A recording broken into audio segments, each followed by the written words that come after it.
Could a spark of your love light a fire in me? Hello, YouTube. This is Pastor Chris Thompson coming at you this week.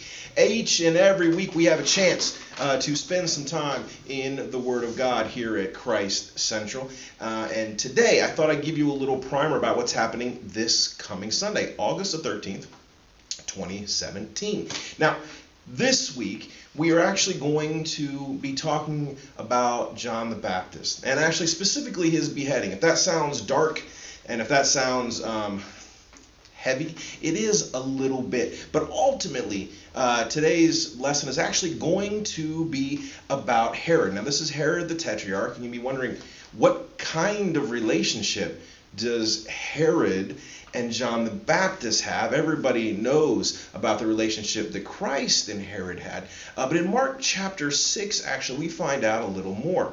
We find out that John has been raised from the dead, as we talked about just a couple months ago. Christ was involved in that, if you remember. And now there's rumors because Christ has sent his disciples out, and they've done healings, they've done these miracles, and there's rumors that John the Baptist has been raised from the dead. And eventually it gets to Herod's ears, and he's a little concerned about what that might mean. Well, in the meantime, between all of these things, Herod has a party.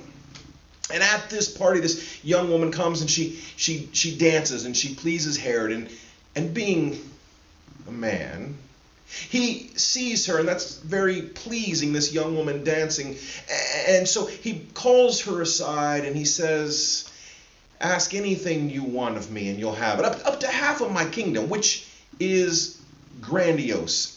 In fact, it is such a huge gesture that it's almost laughable.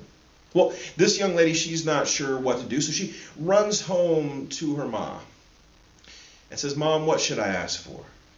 At that point, her mother says, "Go back and ask for the head of John the Baptist." I know, again, like I said, it's a little gruesome, but she does. She runs back and really kind of pushes Herod and almost challenges him and says, "What I really want is the head of John the Baptist." And then she goes ahead and she adds, what can only be kind of placed as the theatrics of the young. She says, "I want it on a platter. I want the head of John the Baptist on a platter." So Herod finds himself in a tough spot.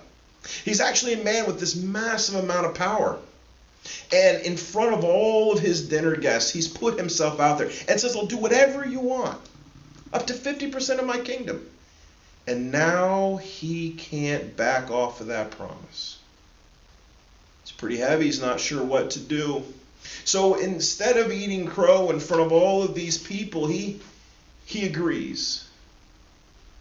And he sends a man away to bring in the head of John the Baptist, and John the Baptist is beheaded.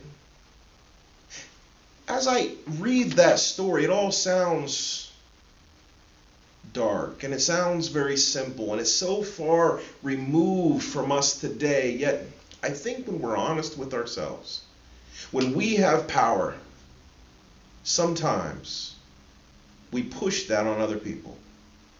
And we might even put our foot in our mouths and say we're going to do a thing that we shouldn't, even though we have the authority to do it. And here, Herod kind of finds himself in that spot.